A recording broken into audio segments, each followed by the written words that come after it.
So today I want to take you on a journey into the world's largest mangrove forest, the Sundarbans. Now, this is a place where the tides literally erase the land twice a day, and the tigers, well, they're legends whispered on the wind.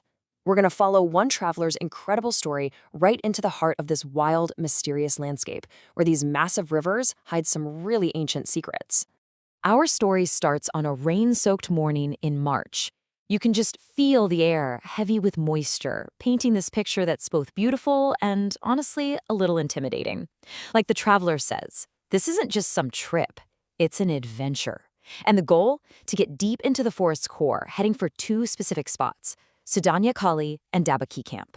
Okay, so the journey kicks off right at the local boat dock, the ferry ghat. From this one spot, this huge, muddy river system just opens up in front of you. And right away, you get the sense of the immense scale of this place. This is it. This is the gateway to the wild. Now, the conditions are anything but calm.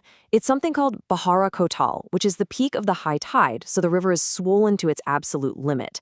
And to make things even crazier, an unexpected low-pressure system moves in. The boat starts rolling, and I mean heavily on the choppy water.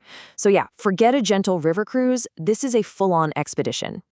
So you're on this boat, and it's battling its way through what they call the confluence, the powerful, churning meeting points of two major rivers, the Bijadari and the Matla. This turbulent spot is the entrance to the deeper, core parts of the mangrove forest. It's actually so notoriously dangerous that the locals have a pretty grim nickname for it, Hadbanga, which means the bone-breaking river. And this is where things get really interesting. On board, the guide, a man named Rune Chandra, starts to share the lore of the forest. And he begins with its most feared resident, and a chilling question that just hangs over these waters. It's a reputation that absolutely precedes these animals. I mean, unlike tigers pretty much anywhere else, the Sundarban's Royal Bengal tiger is famously aggressive towards humans. But why? Well, the answer is woven from local research and centuries of stories. And it's a really grim tale of circumstance and, adaptation. So Ramchandra explains this hunting legend. You see, it started with this desperate superstition.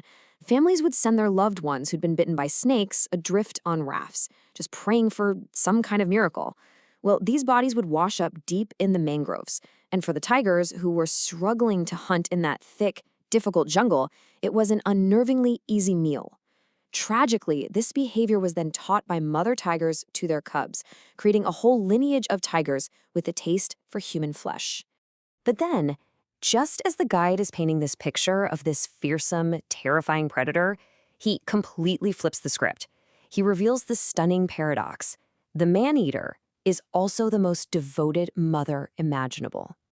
And here you see this incredible duality of the tiger. On one hand, yes, the fearsome predator, but on the other, a symbol of just profound maternal patience. A tigress won't even mate again for 2 to 3 years.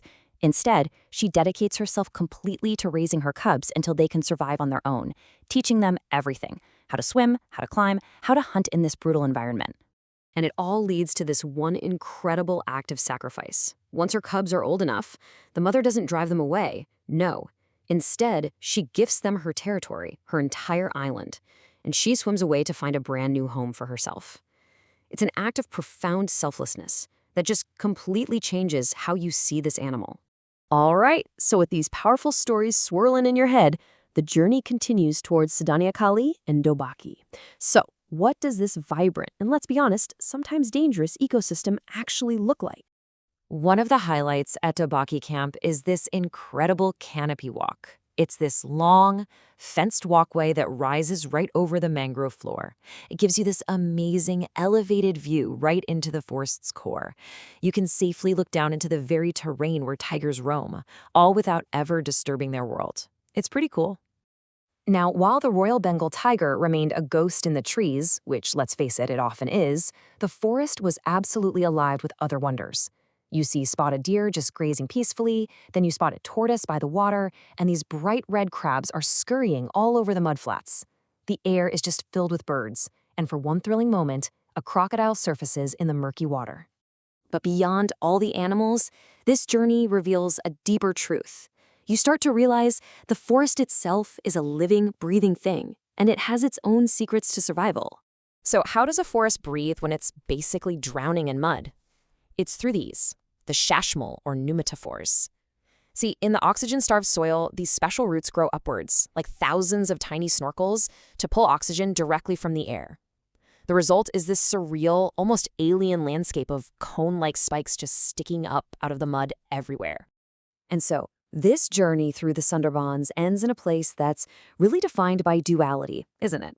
The fierce hunter and the devoted mother, the life-giving river and the bone-breaking tide. It's a landscape that is never the same twice. It's always shifting with every pull of the moon. And that leaves us with one final lingering thought. In a forest that breathes and changes by the hour, what other mysteries are just waiting to be uncovered?